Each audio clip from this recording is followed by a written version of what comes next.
नमस्ते दोस्तों। आज हम class 12 subject chemistry chapter 1 solid state ठोस अवस्था का लास्ट टॉपिक पदार्थों के चुंबकीय गुण या magnetic property of solid state उसकी बात करने वाले हैं। तो आज के इस टॉपिक में हम पदार्थों की जो चुंबकीय गुण होती है, मैग्नेटिक प्रॉपर्टी होती है, उसके बारे में आज हम अध्ययन करेंगे। तो टॉपिक को हम शुरू करते हैं बिना टाइम खराब किए हुए। तो देखो यहाँ हम लिखते हैं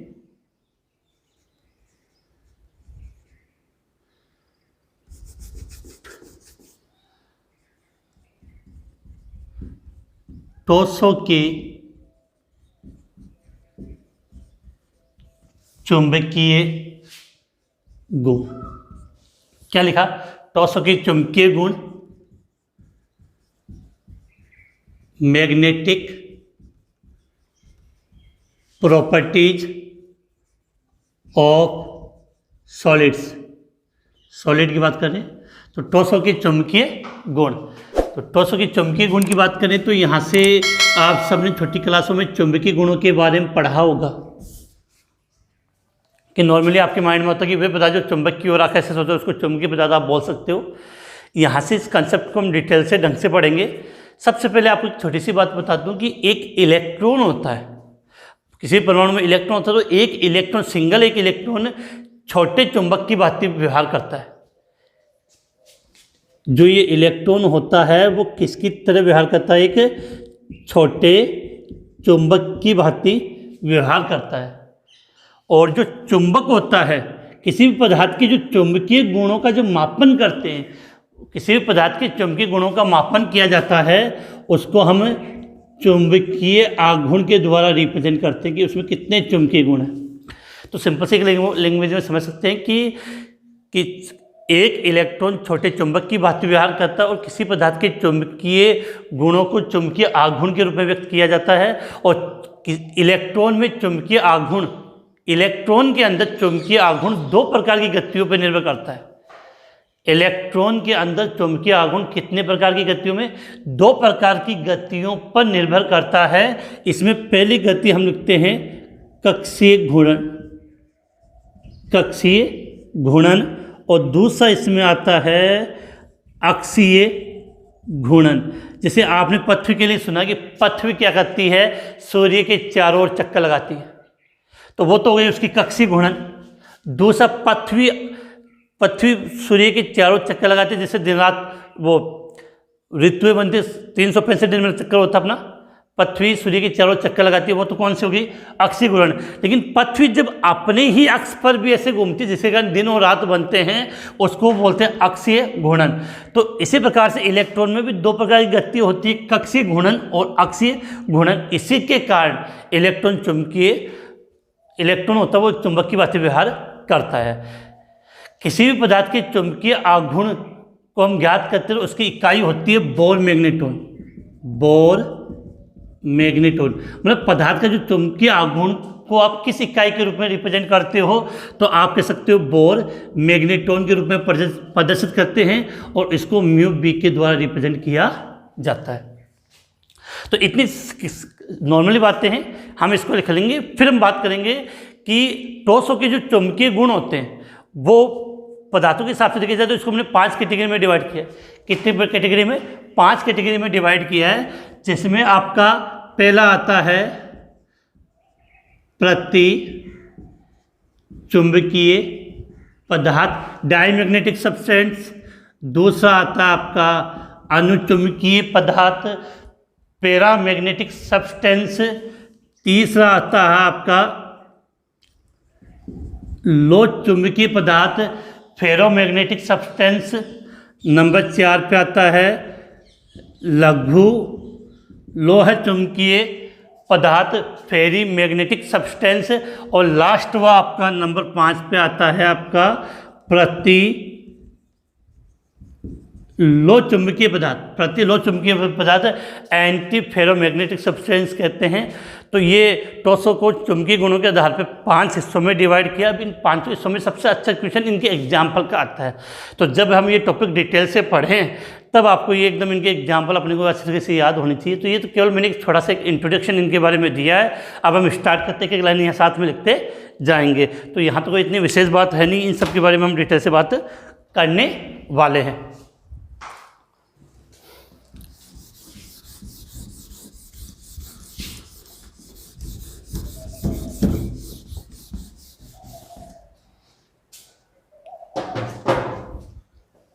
तो अब देखो हम बात करें कि सीधी सी बात है कि किसी भी पदार्थ के जो चुंबकीय गुण होते हैं वो उस पदार्थ में उपस्थित इलेक्ट्रॉन पर निर्भर करते हैं, और विशेषकर अयुग्मित इलेक्ट्रॉन की संख्या पे।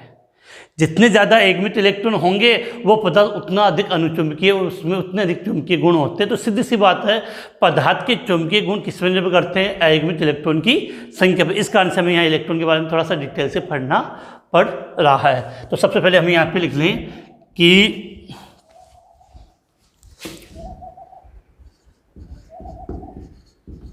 इलेक्ट्रॉन एक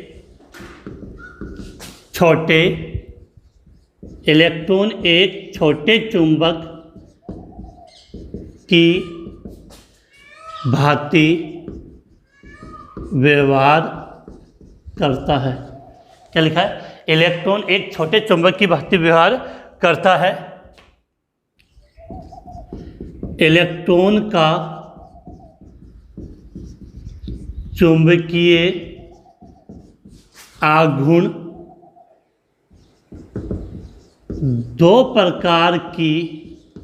इलेक्ट्रॉन का चुंबकीय आघूर्ण दो प्रकार की गतियों पर निर्भर करता है। पहली गति को हम नाम देते हैं कक्षीय घूर्णन या कक्षीय गति। इसमें इलेक्ट्रॉन नाभिक के चारों ओर कक्षीय गति करता है। दूसरी गति कौन सी होगी इलेक्ट्रॉन की? अक्षीय घूर्णन।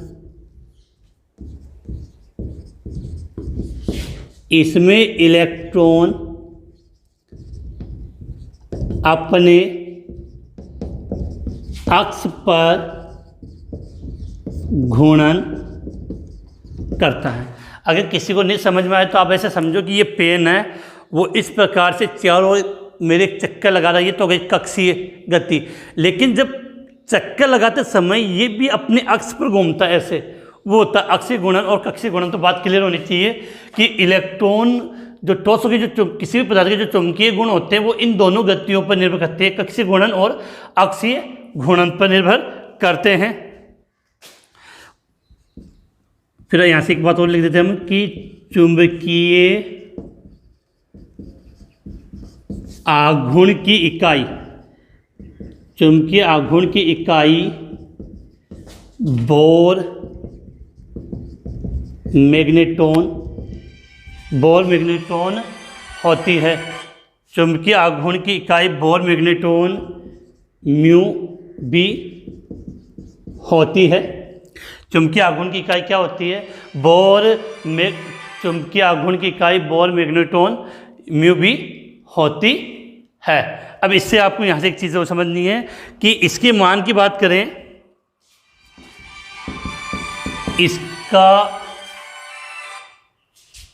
इसका मान 9.27 × 10⁻⁻² एम्पियर मीटर स्क्वायर के बराबर होता है। तो एक छोटा सा कंसेप्टली बात थी। अब देखो इसमें, और किसी भी पदार्थ का चुंबकीय गुण उसमें इलेक्ट्रॉन की संख्या पर निर्भर करता है, जिसके आधार पर टॉर्सो को हमने 5 हिस्सों में डिवाइड किया। एक बार शॉर्ट में इसको रिपीट करते हैं, फिर टॉपिक को आगे बढ़ाते हैं। सबसे पहले हमने क्या लिखा है? टॉर्सो के चुंबकीय गुण। किसकी बात की है? टॉर्सो के चुंबकीय गुण। सबसे पहले आपके माइंड में एक बात क्लियर हो जानी चाहिए कि जो इलेक्ट्रॉन होता है, छोटा सा एक इलेक्ट्रॉन होता है, वो भी एक चुंबक की भांति व्यवहार करता है। किसकी भांति व्यवहार करता है? चुंबक की भांति व्यवहार करता है। और इलेक्ट्रॉन किसी भी पदार्थ का जो चुंबकीय गुण होता है उसको चुंबकीय आघूर्ण के रूप में हम रिप्रेजेंट करते हैं। चुंबकीय आघूर्ण इलेक्ट्रॉन की कितनी गतियों पर निर्भर करता है? 2 गतियों पर निर्भर करता है। पहली गति को हमने नाम दे दिया अक्षीय घूर्णन और दूसरी गति को हमने नाम दे दिया, पहले को कक्षीय घूर्णन और दूसरे को अक्षीय घूर्णन नाम दे दिया। चुंबकीय आघूर्ण की जो इकाई होती है, चुंबकीय आघूर्ण की इकाई होती है उसको क्या बोलते हैं? Bore magneton.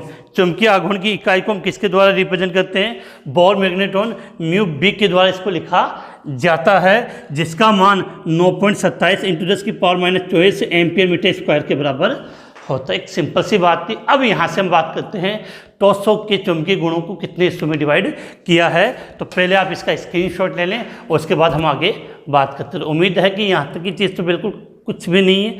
अब मेन टॉपिक अपना यहाँ से स्टार्ट होता है। तो स्क्रीनशॉट आपने ले लिया तो इसको मिटा देते हैं, उसके बाद हम बात करते हैं इसमें आगे।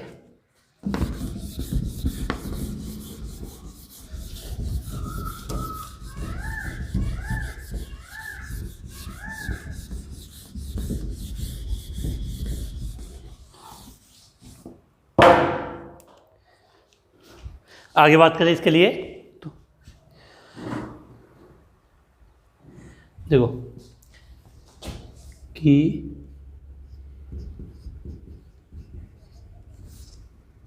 थोड़ा सा नीचे लिख लेते नजर आ जाए आपको कि किसी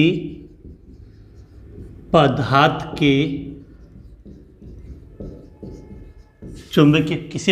के चुंबकीय गुण इलेक्ट्रॉन की संख्या पर, किसी पदार्थ के चुंबकीय गुण इलेक्ट्रॉन की संख्या पर निर्भर करते हैं। किसी पदार्थ के चुंबकीय गुण इलेक्ट्रॉन की संख्या पर निर्भर करते हैं और ये 5 प्रकार के होते हैं। कितने प्रकार के हैं? 5 प्रकार के। सबसे पहला हम लिख रहे हैं, नाम से क्लियर है, इसके नाम में आपको कोई कन्फ्यूजन वाली बात नहीं है, आप आसानी से इसको याद कर सकते हो। यहाँ पे कि पहला जो प्रकार है उसको हमने नाम दिया यहाँ पे प्रतिचुंबकीय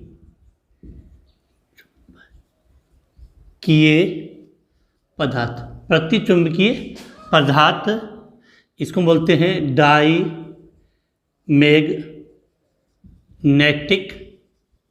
सब्सटेंस। क्या लिखा है?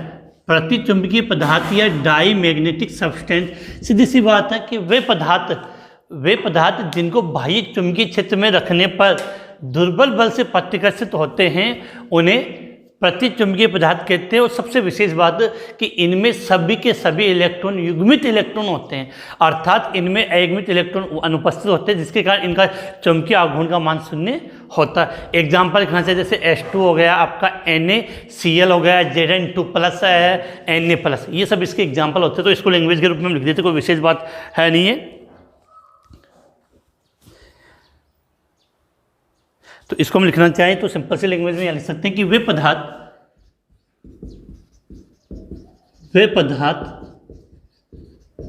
जिनको, क्या लिखा है? वे पदार्थ जिनको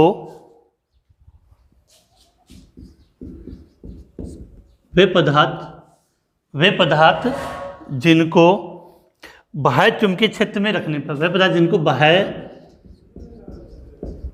का मतलब भारी चुंबकीय, वे पदार्थ जिनको बाह्य चुंबकीय क्षेत्र में रखने पर दुर्बल बल से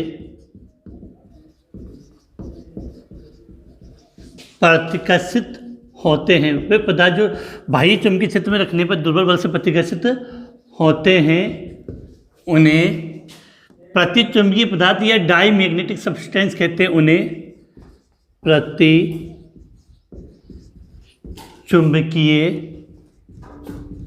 पदार्थ कहते हैं।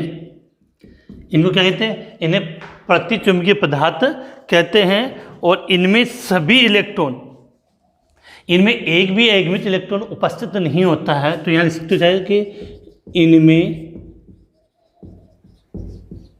अयुग्मित इलेक्ट्रॉन। अब काफ़ी बच्चों को ये भी कन्फ्यूजन हो सकता है कि सर ये अयुग्मित इलेक्ट्रॉन क्या होता है, तो मैं समझा दूँ। आपको याद हो तो आपने इस प्रकार से, जैसे एस कक्षक होता है उसमें एक डब्बा बनाया था, पी कक्षक में आपने कितने डब्बे बनाए थे? 3। तो अगर एक डब्बे के अंदर एक इलेक्ट्रॉन है तो उसको बोलते हैं अयुग्मित। क्या बोलते हैं? अयुग्मित। लेकिन अगर उसके अंदर 2 इलेक्ट्रॉन हो, दोनों का चक्रण विपरीत दिशा हो, एक इधर दूसरा इधर, तो उस कंडीशन को हम क्या बोलते हैं? युग्मित इलेक्ट्रॉन। अगर एक इलेक्ट्रॉन है तो अयुग्मित, और 2 आगे एक डब्बे के अंदर, तो उसको हम क्या नाम देंगे? युग्मित इलेक्ट्रॉन। तो प्रतिचुंबकीय पदार्थ होते हैं, इनमें अयुग्मित इलेक्ट्रॉन उपस्थित नहीं होते हैं, अर्थात सभी इलेक्ट्रॉन युग्मित अवस्था में पाए जाते हैं। सभी इलेक्ट्रॉन किस अवस्था में होते हैं? युग्मित अवस्था में पाए जाते हैं। इस कारण युग्मित का मतलब एक इलेक्ट्रॉन इस दिशा में घूर्णन करेगा तो दूसरा इलेक्ट्रॉन उसकी विपरीत दिशा में घूर्णन करता है। अर्थात एक इलेक्ट्रॉन द्वारा उत्पन्न चुंबकीय आघूर्ण दूसरे इलेक्ट्रॉन द्वारा उत्पन्न चुंबकीय आघूर्ण को निरस्त कर देता है, जिसके कारण परिणामी चुंबकीय आघूर्ण का मान 0 हो जाता है। इसमें एक इलेक्ट्रॉन द्वारा उत्पन्न चुंबकीय आघूर्ण, क्या लिखा? इसमें एक इलेक्ट्रॉन द्वारा उत्पन्न चुंबकीय आघूर्ण दूसरे इलेक्ट्रॉन द्वारा उत्पन्न चुंबकीय आघूर्ण को निरस्त कर देता है। अतः इसका परिणामी चुंबकीय आघूर्ण 0 होता है। अगर एग्जाम्पल लिखना चाहो तो जैसे आपने लिख लिया H2O NaCl, ये एग्जाम्पल याद कर लेना जरा। Zn2 plus Cu plus, Zn2 plus Cu2 plus, ठीक है। तो ये तो था आपका प्रतिचुंबकीय पदार्थ के बारे में बात कर ली। अब इसका दूसरा एग्जाम्पल हम ले लेते हैं, नंबर 2।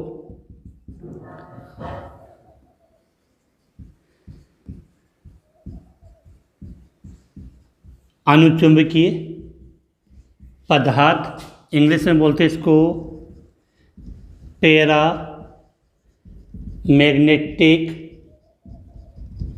सब्सटेंस। क्या नाम दिया? Para magnetic substance.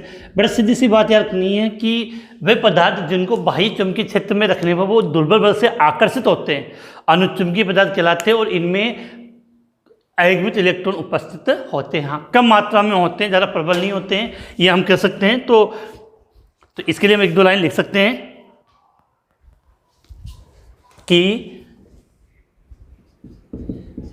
वे पदार्थ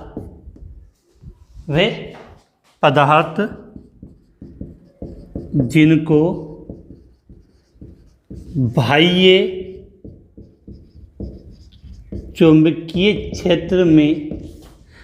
चुंबकीय क्षेत्र में रखने पर दुर्बल बल से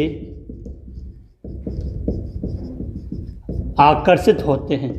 दुर्बल बल से वे पदार्थ जिनको बाह्य चुंबकीय क्षेत्र में रखने पर दुर्बल बल से आकर्षित होते हैं, उन्हें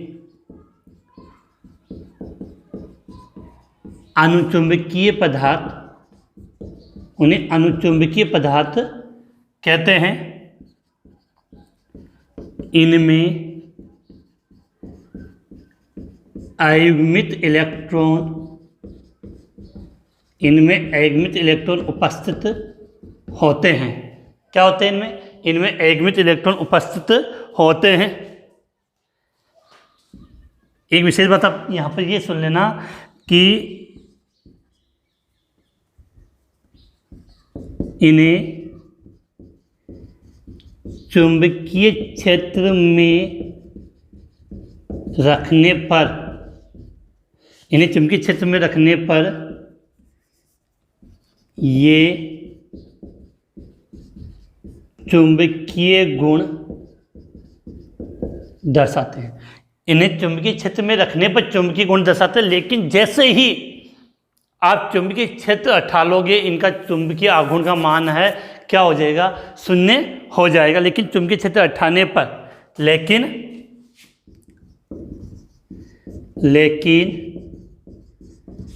चुंबकीय क्षेत्र हटाने पर चुंबकीय गुण नष्ट हो, लेकिन जैसे ही चुंबकीय क्षेत्र हटा लोगे तो इनका चुंबकीय गुण है वो क्या हो जाएगा, नष्ट हो जाएगा। इसके मैं कुछ एग्जाम्पल लिख रहा हूँ, यहाँ की जगह यहाँ लिख रहा हूँ, आप समझ जाओगे। एक तो याद कर लेना O2, ऑक्सीजन होती है वो अनुचुंबकीय होती है, Cu2+, Fe2+, देखो O2 Cu2+,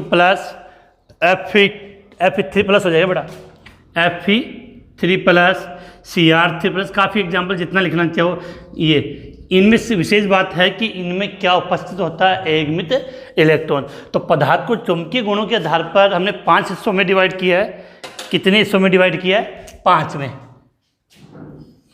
चुंबकीय गुणों के आधार पर, और वो भी किसमें, इलेक्ट्रॉन की संख्या के आधार पर। और ज़्यादा विशेष बात नहीं है कि प्रति चुंबकीय पदार्थ की बात करें तो इनमें एकमित इलेक्ट्रॉन अनुपस्थित होता है, नहीं होता है।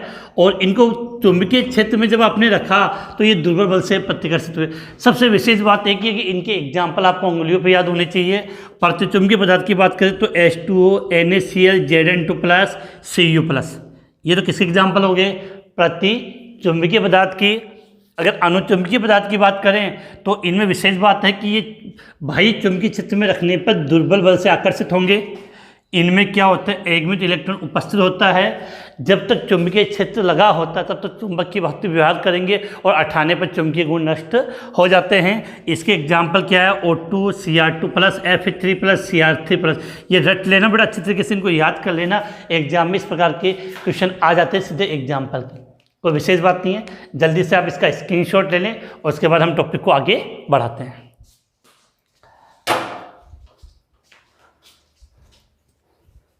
तो जल्दी से आप इसका स्क्रीनशॉट लें, फिर आगे बात करें। मिटा देता हूँ इसको।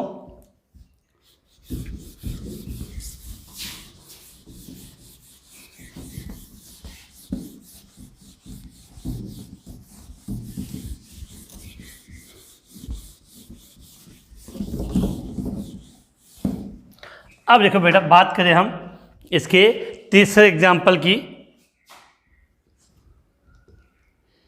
तीसरा प्रकार इसका लो चुंबकीय पदार्थ। क्या लिखा है, लो चुंबकीय पदार्थ। इसको हम बोल सकते हैं फेरो मैग्नेटिक सब्सटेंस। क्या लिखा है, फेरोमैग्नेटिक सब्सटेंस, लो चुंबकीय पदार्थ या फेरोमैग्नेटिक सब्सटेंस। नाम से क्लियर है, लो वे पदार्थ जिनको चुंबकीय क्षेत्र में रखने पर प्रबल बल से आकर्षित हो। वे पदार्थ जिनको चुंबकीय क्षेत्र में, वे पदार्थ जिनको चुंबकीय क्षेत्र में रखने पर प्रबल बल से आकर्षित होते हैं उन्हें लो चुंबकीय पदार्थ कहते हैं। इनमें एकमित इलेक्ट्रॉनों की संख्या ज़्यादा होती है। एक बार इनको अगर आपने चुंबकीय क्षेत्र में रख दिया तो चुंबकीय गुण प्रदर्शित करेंगे और हटाने के बाद भी ये चुंबकीय गुण प्रदर्शित करते हैं। और इनमें एक, जैसे आपका लोहा, आयरन, कोबाल्ट, निकल, ये मुख्यतः लो चुंबकीय पदार्थ के उदाहरण होते हैं। तो मैं लिख देता हूँ यहाँ पे कि समझना चाहे तो कि वे पदार्थ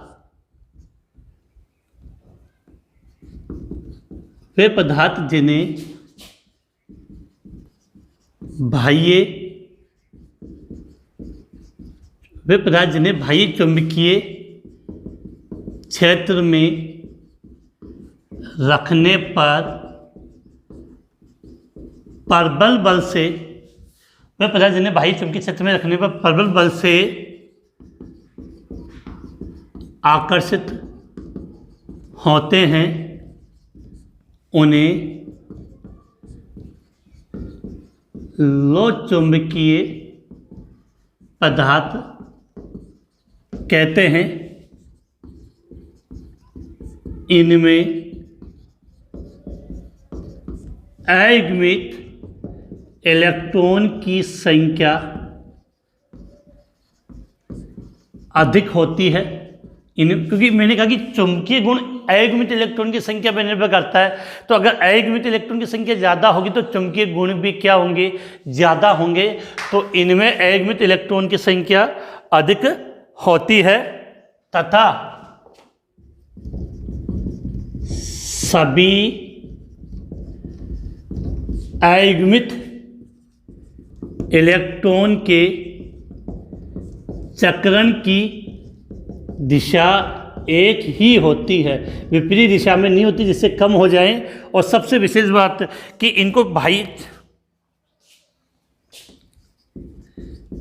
इनको चुंबकीय क्षेत्र में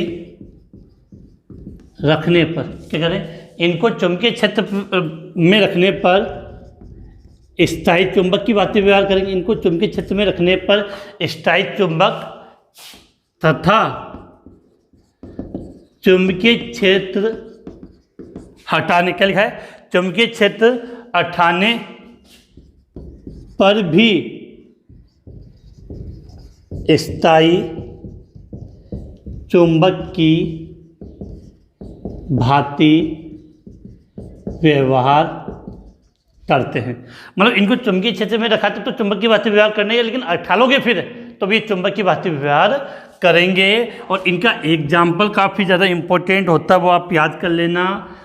iron, cobalt, nickel, gadolinium, Cr O2, ये इसके मुख्यतः एग्जाम्पल है। और अगर समझाना चाहो, सपोज किया कि ये कोई कक्षक है 1 2 3 4 5, तो इनमें अयुग्मित इलेक्ट्रॉनों की संख्या काफ़ी ज़्यादा होती है। अयुग्मित इलेक्ट्रॉन की संख्या काफ़ी ज़्यादा होती है और सबका चक्रण एक ही दिशा में होता है। इस कारण से ये बोलते हैं लो चुंबकीय पदार्थ। इसके बाद अगर हम अगले की बात करें तो नंबर 4, लघु लो चुंबकीय पदार्थ। क्या लिखा है, लघु लो चुंबकीय पदार्थ। इसको हम इंग्लिश में बोलते हैं फेरी मैग्नेटिक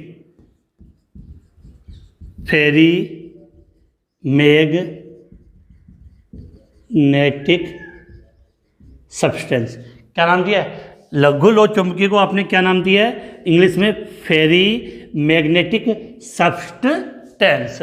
तो इसके लिए सीधी सी बात है कि इनमें अयुग्मित इलेक्ट्रॉन होते हैं, लेकिन कुछ अयुग्मित इलेक्ट्रॉन का चक्रण विपरीत दिशा में होने के कारण इनके चुंबकीय आघूर्ण का मान कम हो जाता है। अयुग्मित इलेक्ट्रॉन काफ़ी होंगे लेकिन दिशा क्या होगी, विपरीत होगी। तो शॉर्ट में अगर लिखना चाहें, इनके लिए हम लिखना चाहें तो हम ये लिख देंगे कि इनमें अयुग्मित इलेक्ट्रॉन पाए जाते हैं। क्या लिखा है, इनमें अयुग्मित इलेक्ट्रॉन पाए जाते हैं, लेकिन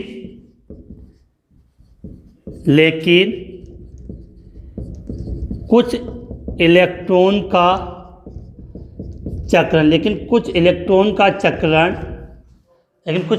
चक्रण विपरीत दिशा में होने पर, कुछ इलेक्ट्रॉन का चक्रण क्या होता है, विपरीत दिशा में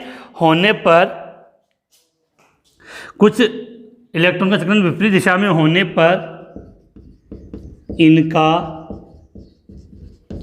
चुंबकीय आघूर्ण का मान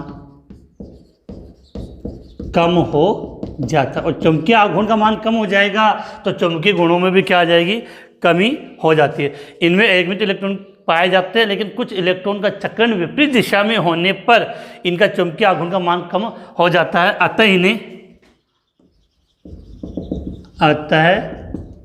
इन्हें लघु लो चुंबकीय पदार्थ कहते हैं। एग्जाम्पल लिखना चाहो तो होगा Fe3O4 हेमेटाइट, मैग्नेटाइट बोलते हैं इसको। Fe3O4 magnetite. एक होता है आपका magnesium Fe2O4, magnesium Fe2O4 magnesium ferrite बोलते हैं। और एक होता है Zn Fe2O4 जिसको बोलते हैं जिंक फेराइट। ये सब किसके एग्जाम्पल हैं आपके? लघु लो चुंबकीय के। तो ये याद कर लेना तीनों। हेमेटाइट Fe3O4 को हम क्या बोलते हैं? मैग्नेटाइट, सॉरी क्या बोलते हैं? मैग्नेटाइट।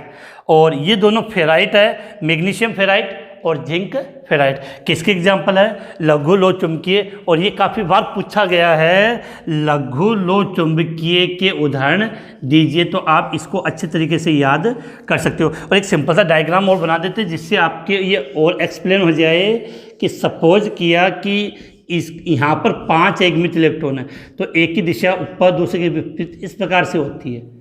तो इनकी दिशा एकदम क्या होती है? ये कंडीशन होती है। तो इनमें एकमित इलेक्ट्रॉन की संख्या काफ़ी है, लेकिन कुछ की दिशा विपरीत होने के कारण चुंबकीय आघूर्ण नष्ट हो जाता है, शेष एक का बचता है, इस एक या दो का बचता है, जिसके कारण इनके चुंबकीय आघूर्ण में क्या आती है? कमी आएगी। तो चुंबकीय गुणों में भी क्या आएगी? कमी आएगी। एग्जाम्पल आप इनको जो एग्जाम्पल लिखे हैं, विशेषकर आपके माइंड में ये एग्जाम्पल बिल्कुल फिट हो जानी चाहिए, कहीं निकल नहीं जाए, क्योंकि एग्जाम में ज़्यादातर एग्जाम्पल ही पूछे जाते हैं। इसके बाद इसका एक लास्ट एग्जाम्पल प्रकार और बजाता है, उसको बोलते हैं प्रति लो चुंबकीय पदार्थ, एंटी फेरोमैग्नेटिक सब्सटेंस। नाम से क्लियर है, प्रति लो चुंबकीय। तो चलो इसका स्क्रीनशॉट लो, उसके बाद हम आगे बात कर लेते हैं इसके बारे में। तो स्क्रीनशॉट हो गया।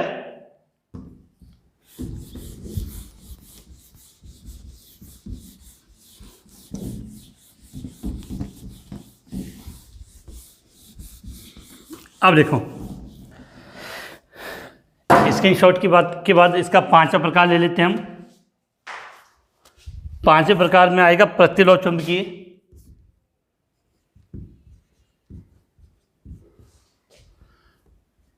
प्रति लो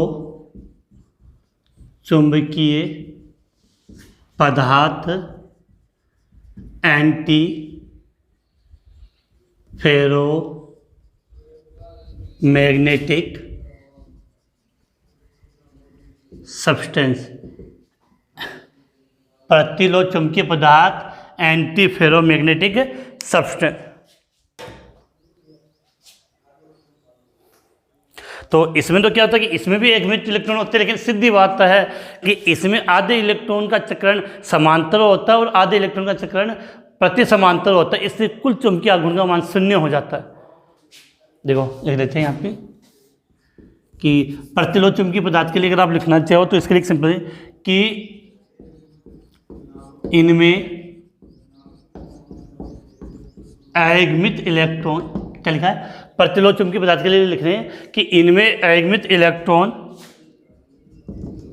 होते हैं, लेकिन क्या लिखा है? इनमें अयस्मित इलेक्ट्रॉन होते हैं, लेकिन आधे इलेक्ट्रॉन का चक्रण, आधे इलेक्ट्रॉन का चक्रण समांतर होता है तथा शेष आधे इलेक्ट्रॉन का चक्रण विपरीत समांतरण होता है, या प्रति समांतरण बोल सकते हो। विपरीत में अगर कंफर्टेबल ना लगे तो आधे इलेक्ट्रॉन का चक्रण प्रति समांतरण होता है, जिसके कारण चुंबकीय आघूर्ण का मान 0 हो जाता है। और चुंबकीय आघूर्ण का मान 0 हो जाएगा तो ये चुंबकीय और आकर्षित नहीं होगा। एग्जाम्पल समझने की कोशिश करें तो यहाँ पर जैसे मैंने एक ये बना दिया,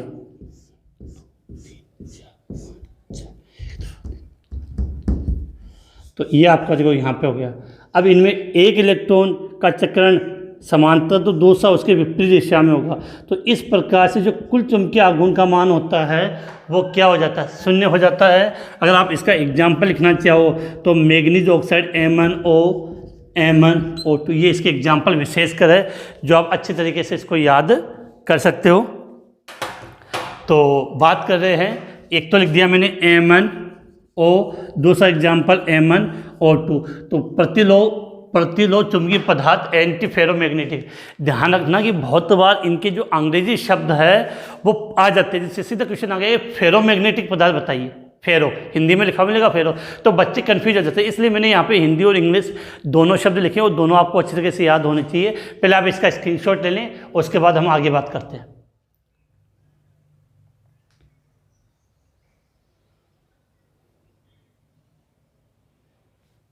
तो इसका स्क्रीनशॉट हो गया आपका।